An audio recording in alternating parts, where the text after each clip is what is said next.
So we got the next item here. Best food ratings have been given. Oh, the dog park. Oh, good. That's why some people are staying. Okay, 9.3. So this item before you, Mayor Donahue, Vice Mayor Donahue, members of the City Council, is the Halleck-Beach Dog Park. This is a project we've been working on for almost 2 years now. When we approved the capital improvement program back in 2014, the City Council had appropriated $50,000 to implement a dog park underneath the 40th Street Bridge. Soon thereafter, the CIP was approved. We contracted with architect John Callen, who's here today, to give a presentation on the design.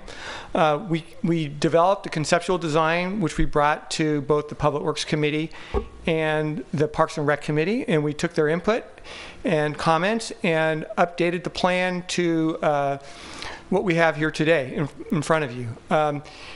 With that, we noted that the cost for the project was going to be in around $300,000, and since we only had $50,000 available, we put the project on hold for a while until we could update the CIP.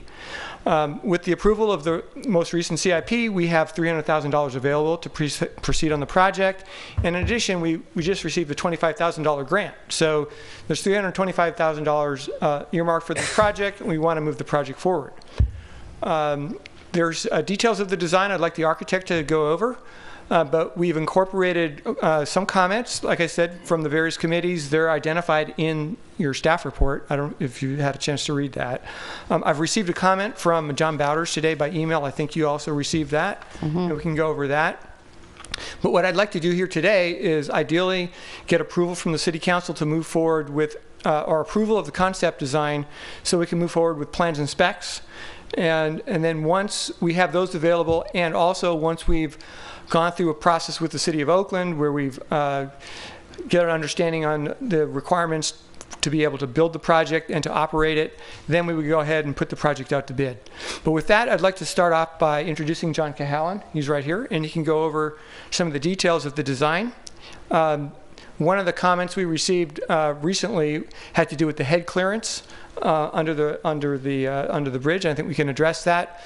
And with regards to lighting, I should note that we approved a $5,000 work order to proceed to change out the existing soffit lighting that's underneath the bridge to LED, very bright LED lights. I believe there'll be like 7 or 8 new fixtures put in under the bridge. So underneath the bridge will be well lit within the next few weeks. So that's moving forward as we speak. Scott, I got a question for Maurice. When you put the lighting in, you know, that is a troubled area down there. Is it possible that we could put cameras in there at the same time we put lighting in there? Well, it would be a different project, and we'd have to kind of study how that would be done. This work will be done within the next couple of weeks. So then, of course, okay. Yeah. So that work is being done by our streetlight maintenance contractor, and we were able to get that quite reasonably for the price, and we're moving that forward so we can get that. I know the community wants to see lighting there. It's a safety issue. We do maintain those lights. There's nothing wrong with having bright lights underneath the bridge that we can maintain. And in fact, there'll be LEDs, so there'll be less energy on our bill, so it's in less maintenance. So. We're moving forward with that. But I'd like to have John Callen come up and speak about the elements of the design and answer any questions you may have about it.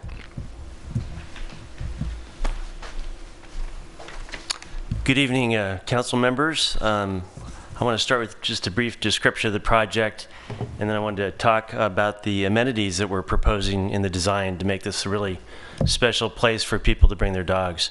The project location, as you know, is on the south side of Beach Street at Halleck. It's completely underneath the 40th Street overpass or bridge. It is about 12,000 square feet in size, which is just a little less than 1/3 of an acre.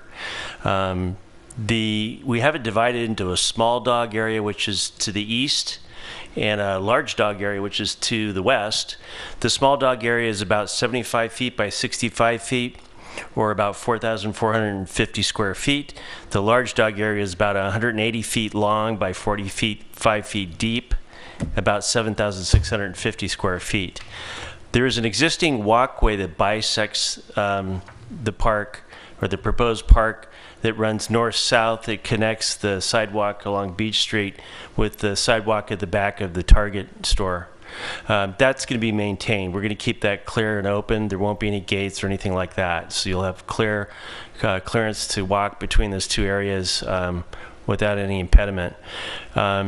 The surfacing for the dog park, we're proposing decomposed granite with a cement stabilizer. That's generally found to be the best type of surfacing to use for dog parks. The other amenities include, I should touch on the core area. The core area, which is also shown as an enlarged plan, is really built off of that existing sidewalk that bisects the park, and that would be the entry locations for both the small dog and large dog areas. That area is going to be done with pavers. Because it's a high traffic area, we'll want something that's very, very durable. And it's also the location of the watering station. So there'll be a lot of activity around that location. So we changed materials there and going to use pavers. Other amenities include a concrete retaining wall that runs along the back of the sidewalk along Beach Street.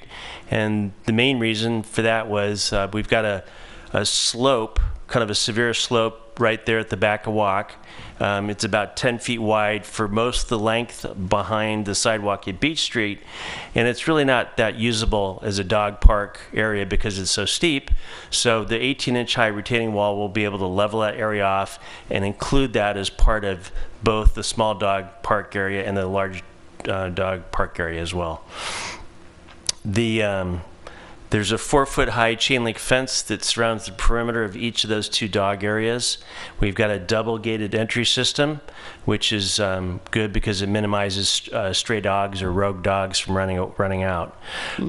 We've also got each small and large dog park areas have their own watering station, which consists of a low level pet bowl and a jug filler for the owners if they want to do that as well. Each have their own trash receptacles and dog disposal repositories.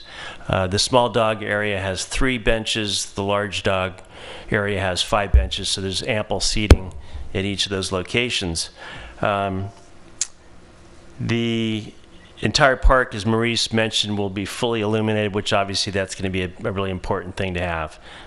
So that'll be really great to have. The other thing I just want to, in final note, I want to mention, Maurice touched on it, as you move east towards the small dog area, the overpass or the bridge sort of slopes down. So we're going to have an open guardrail that will have signage on it to tell people that it's low vertical clearance. It's sort of an ADA requirement, but it's a good idea anyway, just for safety purposes.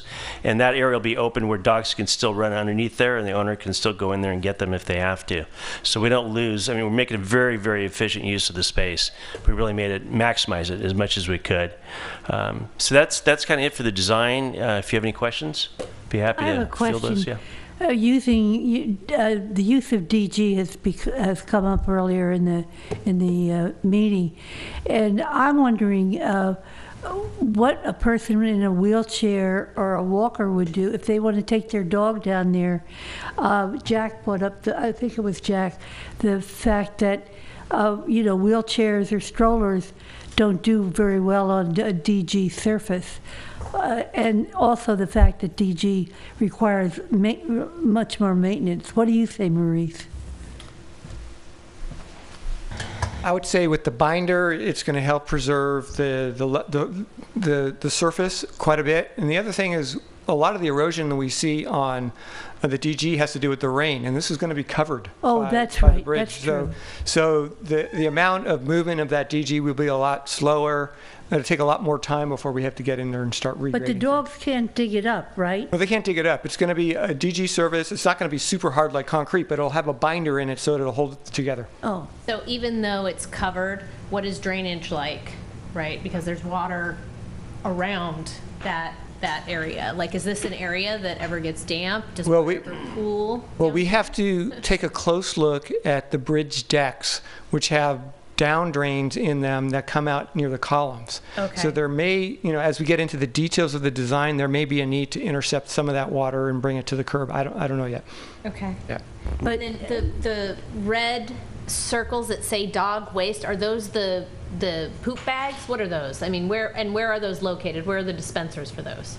They would be those, like we have typically around town. Yes. They would have to be located somewhere within the area. I don't know if I you've. think there's one right outside the. Right. Yes, there is. Yeah. But I'm wondering like why they aren't shown here. Are we hanging them on the fence? Are they going on No, the post? they're shown. They're little red dots on They're the. the red dots. Yeah. Okay, thank you.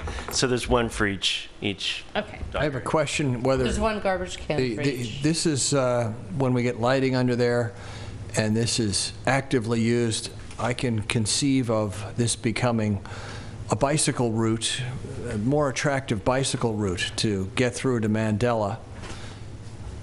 Would it be possible to modify the one corner, so it's like take a 45 out of the corner up against the target wall? In other words, the path that is the going through the site would have a little 45 angle taken out of it, so a cyclist could easily make that turn. So in other words, they would ride through here, cut to the right, No, cut to the left. cut to the left. Go in Okay. front of Target. Yeah, so in other words, the turning radius is a little too tight right now as it is, but if you were to put a 45 there, which wouldn't cost that much more, add a little concrete, a bicyclist can make that turn. Is that possible to have that as a part of the concept design? I don't see why not, although I believe this sidewalk is private property. Yeah, but Right. we're just sort of adding Yeah, you're to. just making it, yeah. Jack brings up a point about the water. We used to have severe flooding down here on Beach Street. That has been ameliorated somewhat by the drought, but what if the heavy rains and the high tides come back? Well, when we did the Park Avenue District improvements, we increased the capacity of the storm drain in this area. Right. And since that time, we really haven't had any flooding, although we haven't had any super rains except for last year, and we didn't really have any flooding last year. So, Okay, and then when we did have flooding, it was typically on the street, never really under the bridge. yeah. Okay.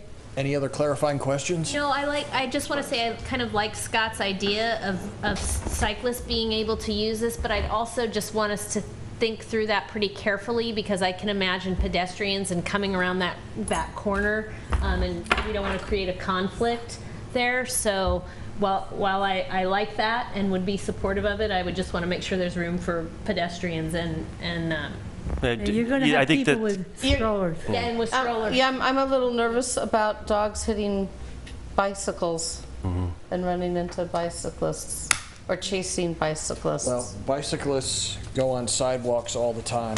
It's a reality. Yeah, I think we just have to be careful about the conflicts. Move the resolution. Second. Wait, we have to take public testimony? Oh, sorry. Any public comments? Oh, sorry. Rob, please. Gavel us in. Public hearing?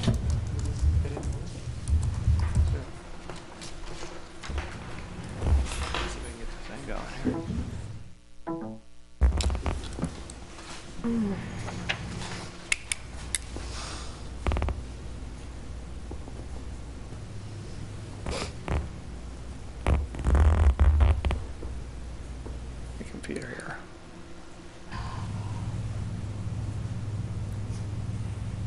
Do you see it? I don't see it, yeah. It doesn't work, I gotta. All right.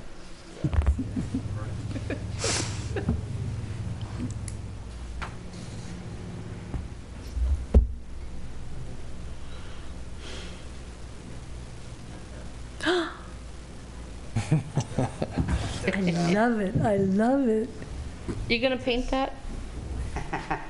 Well, yeah, I'll get around to that, but Oh, that's this is great. just a really quick Photoshop, I call it, rendering of, just trying to bring the stage to life and create some energy around it.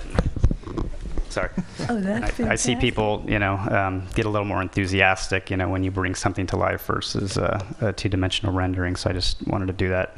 None of what you see here is what's being presented in the plan. But one of the things I have been pursuing is public art. And I'm actually meeting with Public Art Committee on Thursday, and I've You're already. going to show them this? Yes, this good, this and good. 3 other artists that I've reached out to have all expressed interest and actually given me figures. The way that I would accomplish that, and it's something I've wanted to do all along, is by selling donor bricks, same type of bricks that I guess you have out here in City Hall in the courtyard area behind there. But for a $100 donation to the dog park, they would. But there is money in the art fund to do public Oh, art. there is. Maybe I don't have to raise money. That would even be Well, better. they got about $800,000, don't they? Something like that? Carolyn, how much do they have in that? I'm not sure what they have in there, but I would certainly think that, start with, it certainly makes sense to start with gathering the interest, looking at volunteers, and idea. working with the committee. Let's see what they come up with in the way of a cost. But if you really get into, far beyond paying just for primarily for their materials and stuff, then if we don't do a full-on, request for proposals, that could be a problem. Right. In other words, the city would have to probably go out for the full request for proposals, which is a whole process, as you know. But if they're just asking for like materials and not too much more than that, then I think it could be a more modest outreach. Yeah, I did speak with Amber Evans from the Public Art Committee, and she referred to it, I think, as an acquisition. Like the city would, if indeed I, handle this privately, they would take it as a. Did you talk to Amber about Yes, this? yes. Okay. Yeah. So I don't understand all the Yeah. the legal language, but it sounded to me like the way she was explaining it that it was logistically possible. So, Okay. But anyway, I did have a couple comments on the actual design, and I've spoken with Lauren from Every Dog Has Its Daycare, who was here earlier, Weistrick, and John Bowders as well, who has some experience. Do I get to keep going? Can I give him my time? No, just. Right. I assume that the vice mayor will All right, don't let Brian think it was know. Okay, okay yeah. if you just wrap up. Yeah, we interrupted you, so go ahead. Okay. Yeah, just from surveying the space, a few things. Again, the intent here is to activate the space and make it something that the community is going to cherish and hopefully own and nurture. But there's a few things that I think could be improved on, and I welcome the comments of the architect. As Scott pointed out, the sidewalk is a bit narrow. I didn't measure it, but factoring in gates on either side of it. Yes, it looks like 4 feet. It looks a little narrow, is right. Yeah, and people do ride their bikes there. I ride my bike there. I can't imagine dogs exiting, entering, bikes, strollers. I mean, it could be a little bit of a log jam there. So in a perfect world, I don't want to slow the project down, but the sidewalk, the project could be improved by that sidewalk being a little wider for people, or at least, like you suggested, Scott, having those corners rounded out a little bit so bikes can take that corner. What else? So on the end, we have kind of a dead spot here, and I'm assuming it's because of the embankment there and it not being ADA compliant, but having some landscaping there, I think, would help the project instead of just having this dead patch. Lauren also recommended possibly adding a separate entrance here for the large dog park area. We threw out the idea of having a bowl out instead of the fence just following the line of the bridge.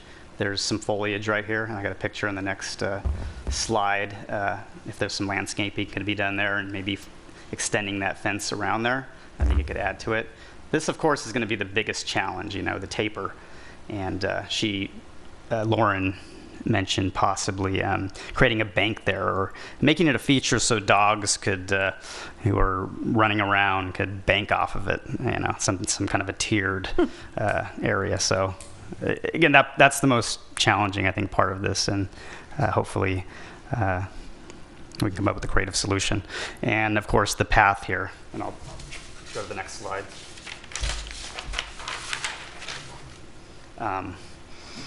Yeah, I mean, there's a great opportunity. A lot of people use this path again, and I know that Councilmember Atkin mentioned Oakland having some skin in the game. I mean, clearly it would be great if they contributed, in some way by improving this path right here. I know it's a separate project, but something to consider. This is the picture of the far right of the diagram that where it abruptly cut off, just to show you an example.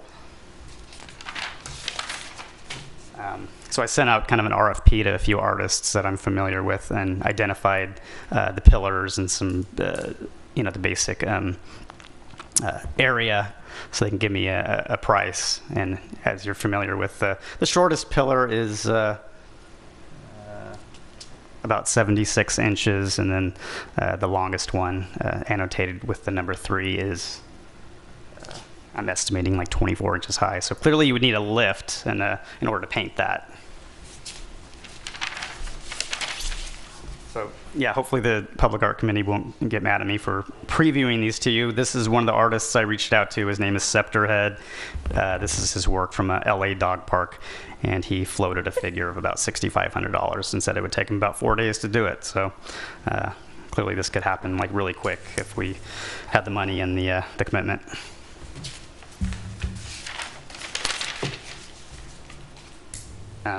This is a local San Francisco artist. He's actually a friend of, or a boyfriend of a good friend of mine, agreed to do this piece.